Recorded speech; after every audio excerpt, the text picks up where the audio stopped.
Dieu lui montre aujourd'hui.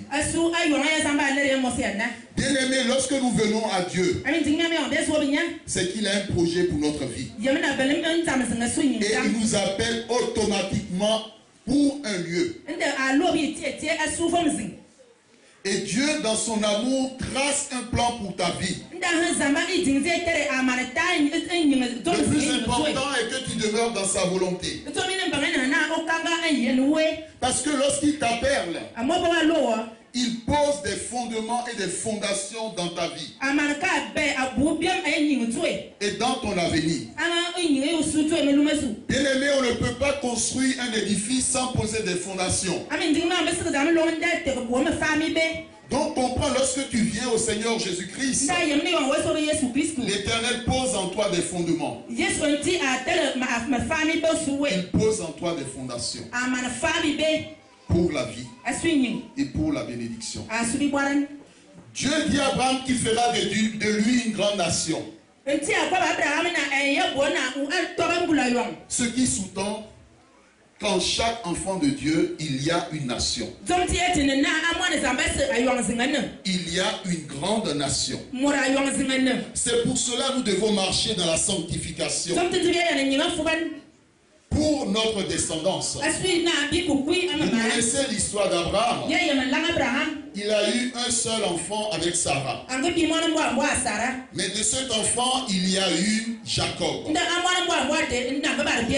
Et son frère Ésaü. Mais de Jacob est sorti 12 fils qui constituent les 12 tribus d'Israël. Plus une fille appelée Dina. Mais c'est de ces 12 fils qu'est sortie toute la nation d'Israël que nous connaissons aujourd'hui. En chacun de nous, il y a une grande nation. En chaque frère, en chaque soeur, en chaque homme, en chaque femme, en chaque enfant, il y a une grande nation. Ce qui fait que nous devions prendre notre vie chrétienne au sérieux. Et nous devons marcher avec Dieu par la foi. Parce que Dieu veut rendre ton nom digne. Dieu veut rendre ton nom célèbre. Et faire de toi une source de bénédiction. Dieu veut que tu bénisses. Pas que tu maudisses ton prochain. Ou bien que tu le jalouses. Parce que quelquefois, il y a des enfants de Dieu qui ont des pensées. Ils ne sont pas à la gloire de Dieu. Lorsqu'ils voient leurs frères et leurs sœurs réussir, au lieu de lever la main droite vers le ciel et rendre grâce à Dieu, ils se disent, mais qu'est-ce qu'elle veut nous montrer? Qu'est-ce qu'il veut nous montrer? Tout ça, c'est quoi même? Bien aimé, lorsque tu as ce type de pensée, je ne pense pas que tu sois un enfant de Dieu. Parce que c'est Dieu qui a béni le frère. C'est Dieu qui a béni la sœur.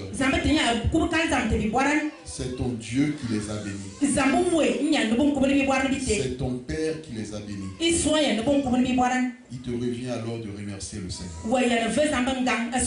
Parce que tu ne sais pas la souffrance par laquelle le frère ou la sœur est passé avant que Dieu ne puisse l'élever. Amen. Le Seigneur aimerait que nous nous entretenons avec vous de ce thème. Sors de la maison de ton père. Sors de la maison de ton père. Dieu dit à Abraham, sors de la maison de ton père. Lorsque nous présentons la maison de notre père, nous ne parlons pas de notre père physique. Excusez-moi, nous ne parlons pas de notre père spirituel, à savoir Dieu. Mais nous parlons de notre père physique. Les personnes par lesquelles nous sommes venus dans ce monde. Connais-tu la maison de ton père, de ta mère avant ta naissance? après ta naissance et durant le temps que tu y as passé. Dans le texte de Genèse 12:1, nous comprenons que nous devons, en dehors du fait de quitter le monde, à l'instar d'Abraham, quitter la maison de nos pères. Dieu révèle à Abraham une vérité spirituelle.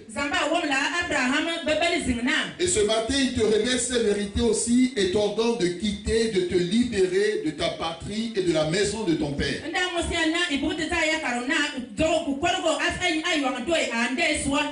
En effet, toute famille chrétienne, avant d'obtenir la nationalité de Dieu,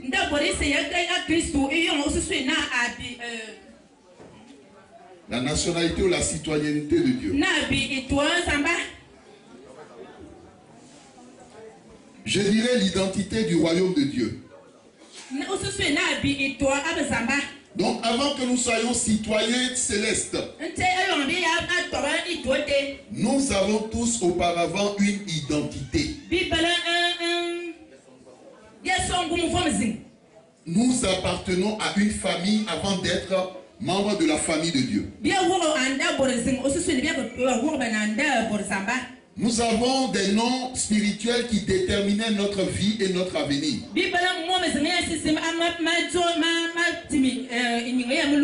Et lors du séminaire, nous avions parlé des noms qui sont synonymes de malheur dans la vie des enfants de Dieu. Et nous avons demandé à ces derniers, si leur nom est synonyme de malheur, de demander à Dieu de racheter leur nom.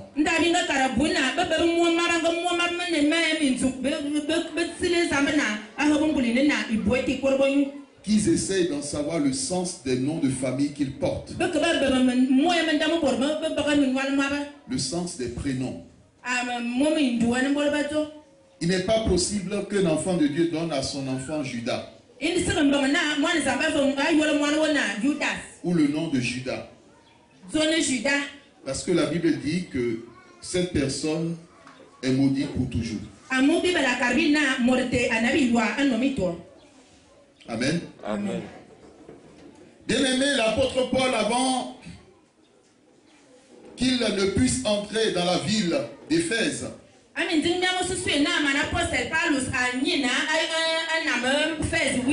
il a présenté par la suite l'importance du combat spirituel. Lorsqu'il a rencontré le Seigneur et entrant dans la ville d'Athènes, il sentait en lui-même son esprit s'irriter. Parce que la ville d'Athènes était pleine d'idoles.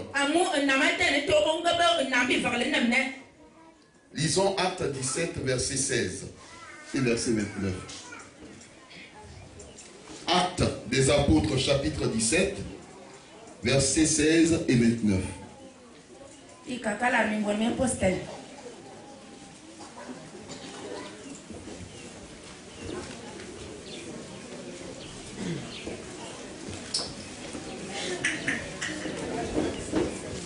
Acte 17, à partir du verset 16, il est écrit, je lis au nom de Jésus. Lisez le verset 16 et ensuite le verset 29. Merci.